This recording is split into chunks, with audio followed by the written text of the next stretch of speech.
Thank you, Claire, for the introduction, and thank you, Jane, for such an amazing speech and story. It really was incredible. So a few years ago, I was pretty confused about all things carbon on farm, and I know that I wasn't alone. So I got my Nuffield Scholarship, and because I decided that surely someone, somewhere in the world, had figured all this out. I'm not so sure they had. But as a farmer and an extension officer, it was really important for me to try and understand the synergies between tracking carbon on farm, profitability, and productivity. Because whilst in theory, low emissions agriculture sounds nice, if in practice we aren't profitable and we aren't productive, then we're not viable. And so what's the point? So where did I go? I went to 12 countries, 5 continents, and yes, I am very aware that Tasmania is not its own country. I was, however, speaking with someone on Monday, not naming any names, but it was a Tasmanian, who said they like to refer to themselves often as the Western Isle of New Zealand. So read into that what you want. So what did I find? I found that farmers are engaging in 2 different ways, either through carbon markets, through things like registered soil carbon projects and trading on carbon credits, and by measuring, monitoring and managing their carbon footprint on farm through using things like carbon calculators to measure emissions and sequestration to understand their carbon footprint. So what are they doing on farm? They're doing things like soil testing to understand soil organic carbon, rotational grazing using water and wire to better manage ground cover. They're using herd productivity improvements, solar panels, reducing inputs, so using nitrogen inhibiting fertilisers or natural fertilisers like cotton trash, cover cropping, planting trees, selling carbon credits, and then reporting sustainability metrics. But the more important part is the why. Why are they doing it? So obviously, if you're in a carbon market, you're doing it because there's an alternative income that comes with selling those carbon credits. But there's also co-benefits. So if you've got a soil carbon project, by meeting the additionality clauses of those carbon projects, you are improving ground cover and by default, improving soil health. If you're measuring your carbon footprint, often farmers do it so they can identify the gaps and efficiencies to be made, but they're also doing it for a whole other lot of reasons. So I met farmers who were doing it because they got a price premium for doing that. I met a dairy farmer who was getting 2p a litre as a price premium purely by having measured their carbon footprint. They were getting market access to sell carbon neutral products where otherwise that wouldn't exist. They were having pressure from the supply chain, so a potato farmer who was having to provide scope 1 and 2 emissions to McCain's in order to trade. And they were also using year-on-year data so they could make better decisions on farm. But across both examples, largely, people were doing it because there were productivity gains and profitability gains to be made. So I wanted to introduce you to 4 farmers. We've got Harold, the potato farmer from Alberta, Canada, Laura, who works for a big cattle operation in Montana in the US. I've got Joe, who works for a beef business in Uruguay, and Sophie, a dairy farmer from England. So if you want to understand more about Harold, Laura, and Joe, you're going to have to read my report. But I'm going to talk a bit about Sophie. So Sophie is a dairy farmer. She milks 400 cows. And she has been reporting her sustainability data to the company that she provides her milk to for 7 years. So for 7 years, she has been providing information to that company on everything from mortality rates to amount of carbon emissions per kilo of milk solids. So for Sophie, she gets 2p per litre as a price premium for doing that.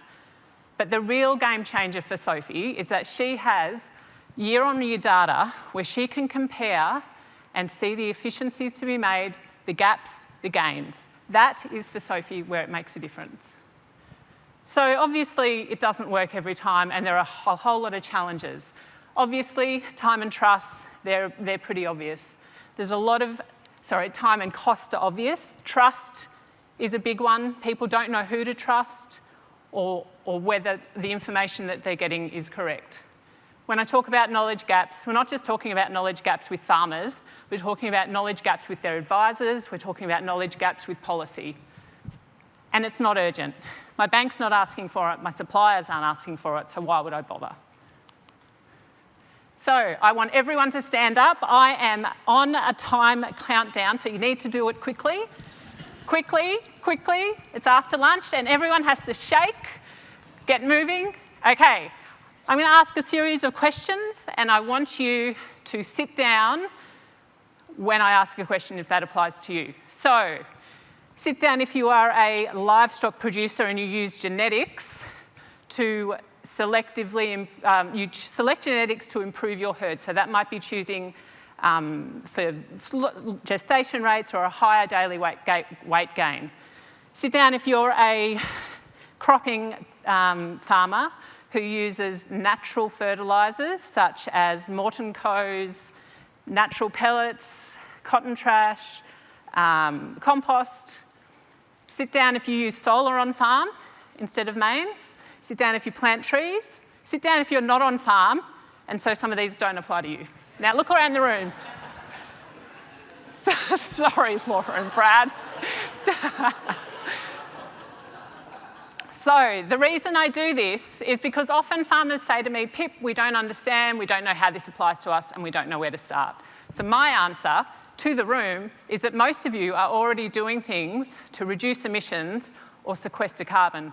So you need to own it and you need to celebrate it, because if we don't tell the powers that be that we're already doing this really good stuff, then no one else will. So we talk about opportunities and barriers a lot in this whole carbon space. And one of the observations I made was that regardless of the country or the region you're in, often there's a whole lot of similar issues that influence those opportunities and those barriers. And the example I'm going to use is from my most surprising visit, but also my favourite visit, which was to Vietnam with a bunch of Australian and Vietnamese researchers on a project funded by the Australian Centre for International Agricultural Research. Sorry about that. So they're in the picture there. So, Vietnam. It's a rice-growing nation. Traditionally grows rice for food security, increasingly grows rice as an export commodity. Rice is their largest food export at the moment. Mekong Delta, where a large portion of this rice is grown, is very vulnerable to climate change. So there are increased flooding, increased inundation of rice farms, which is limiting yield and impacting on quality.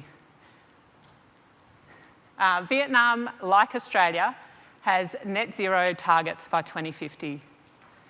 And the way that the federal government and the processes work in Vietnam is that the federal government is the Ministry of Agriculture, and at the provincial level, it's the Department of Agriculture that actually extend information. So at a federal level, you think about net zero, you think about rice being impacted by climate change, and you think of the importance of rice as part of that history and that culture of that country, has led to the federal government developing a program called 1 million hectares of low emissions sustainable rice. Now, the average size of a farm in Vietnam is 1 hectare. So that is a lot of farmers to engage to get to that 1 million hectares, which is where at a provincial level, the Department of Agriculture extension staff work closely with rice farmers to make sure that they are engaging them appropriately and enabling change, because otherwise projects like the 1 million hectares of sustainable rice won't succeed. So, is low emissions agriculture achievable? Well, it needs to be relevant to the farm business. It needs to be realistic. It needs to be routine, so it's not extra. It needs to be rewarding, because if it's not, well, there'll be reluctance, refusal, resentment, and resistance. And that's not helpful for anyone. So, on a personal note, I haven't even started and I'm getting emotional. This has been an absolute game changer for me. I have been places I never thought I'd go. I've met the most amazing people, and I have stepped outside my comfort zone more often than I think I can count, including right now. So to help illustrate this change, I was trying to think of some famous transformations to help demonstrate this. So I came up with the very hungry caterpillar. Other than maybe at the end of my GFP when I ate my way through the GFP and might resemble the caterpillar, didn't really hit the mark. So I thought of Sandra Dee from Greece. Again, didn't really hit the mark. So where I landed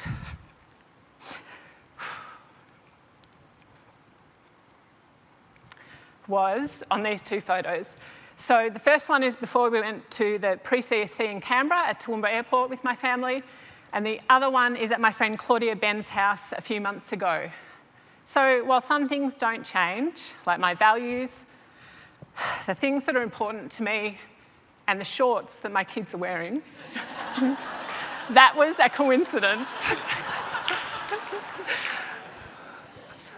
What has changed is my ability to contribute to the industry. And I think that's pretty cool.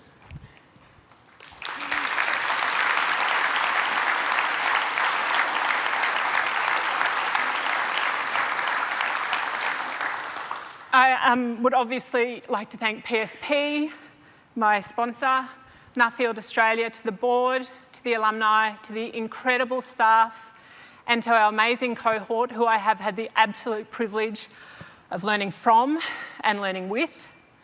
My old employer, I've changed jobs, New South Wales Local Land Services, who gave me a huge amount of autonomy and flexibility to undertake the scholarship. My new employer, the Southern Queensland, Northern New South Wales Drought Resilience and Innovation Hub. So shout out to the FDF staff who are in the room. And particularly huge thank you to my family and my husband Dion, who's at the front. He made sure this was absolutely the best opportunity it could be for me, and I'm so glad that I got to do it with him. So thank you very much. Oh, sorry, not finished. I nearly forgot this. This is a Pearl Jam quote, so it's like the best part. I went to a Pearl Jam concert last year. I'm pretty sure Eddie Vedder didn't coin this, but he said it at a concert Dion and I went to last year, and at the time he was talking about the state of American politics. But I think it is such a valid quote for everything we do in agriculture, but particularly when it comes to making decisions about carbon on farm. Thank you very much.